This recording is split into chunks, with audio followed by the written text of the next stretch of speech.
écrire un chapitre qui accroche dès la première ligne? Hello ma jolie plume, c'est Vanessa et j'espère que tu vas bien aujourd'hui. Il y a un moment très court mais décisif dans un roman. Les premières lignes. C'est à cet instant précis que le lecteur décide de continuer ou de refermer le livre. Et le plus difficile, ce n'est pas forcément d'écrire une histoire, c'est de donner envie de la lire. Alors, dans cette vidéo, je vais te montrer comment écrire un premier chapitre qui accroche dès les premières lignes. Pas en étant spectaculaire à tout prix, juste en étant captivant. Partie 1. Ce qui fait fuir le lecteur dès le début. Avant de parler de ce qui fonctionne, parlons de ce qui ne fonctionne pas. Un début peut perdre le lecteur s'il est trop flou, s'il est trop chargé d'informations, s'il manque d'émotion, s'il n'y a aucune question qui se pose. Le lecteur, il a besoin d'un point d'accroche. Pas de tout comprendre, mais de vouloir comprendre. Partie 2. Le vrai rôle du premier chapitre. Beaucoup d'auteurs pensent que le début doit tout expliquer, poser l'univers, introduire tous les éléments. Mais en réalité, le rôle du premier chapitre est beaucoup plus simple que ça. Donner envie de continuer. Pas de tout révéler, pas d'être parfait. Juste créer une tension, une curiosité, une émotion. Partie 3. Commencer au bon moment. Une des erreurs les plus fréquentes que je vois, commencer trop tôt.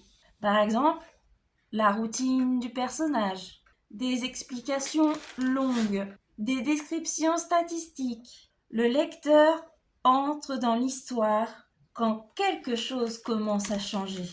Oups, désolé, j'ai touché le trépied avec mon pied. Pose-toi cette question. À quel moment mon histoire devient intéressante? C'est souvent là qu'il faut commencer. Partie 4. La première ligne. Ouvrir une question. Une bonne première phrase ne donne pas de réponse. Elle crée une question. Par exemple, une situation étrange, une émotion forte, une contradiction ou encore un détail intrigant. Encore une fois, le lecteur ne doit pas comprendre immédiatement, mais il doit vouloir comprendre. Si cette vidéo t'aide, n'hésite pas à lâcher un pouce en l'air, ça soutient grandement la chaîne. Merci à toi. Partie 5. Créer une connexion émotionnelle. Un lecteur ne s'accroche pas seulement à une intrigue, il s'accroche à une émotion. Dès le début, on peut montrer un manque, un désir, une peur, une tension intérieure. Même subtile, c'est ce qui donne envie de rester. Oh, vous le voyez en personne. Voilà le chieur. Oh mon neveu, tu veux encore te montrer? Tu veux me dire bonjour à la caméra? Bonjour tout le monde, je m'appelle Orion et je suis chiant.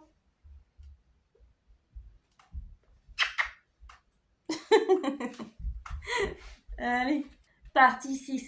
Donner sans tout expliquer. Tu n'as pas besoin d'expliquer de tout depuis le début. Au contraire, laisser des zones floues, ça peut être génial. Mais attention, flou ne veut pas dire confus.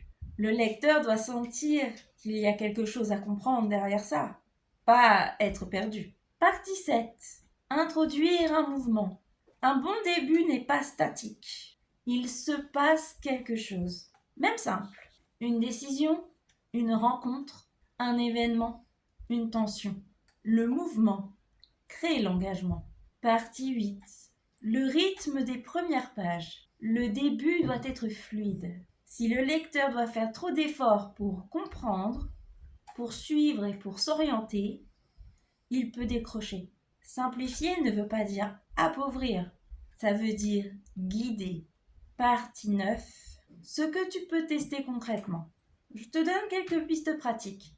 Commencer par une action ou une émotion. Supprimer les premières pages, souvent trop lentes. Lire ton début à voix haute. Vérifier s'il donne envie de tourner la page. Pose-toi cette question. Est-ce que moi, objectivement, j'aurais envie de continuer? Partie 10. Accepter que ton début évolue. Le premier chapitre est souvent celui qui évolue le plus. Parce qu'au début, tu connais pas encore parfaitement ton histoire. Ah oui, évidemment, fallait que tu bouges. On était bien là. Donc c'est normal de le retravailler plusieurs fois. Ton début final est souvent écrit à la fin. Pour terminer, un bon chapitre ne cherche pas à impressionner.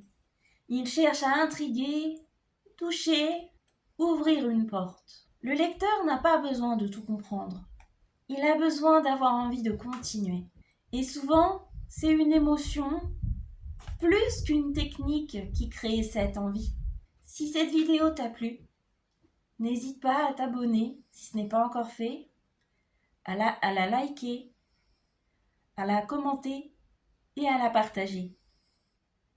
N'oublie pas, écris avec passion et vis avec douceur. Ciao!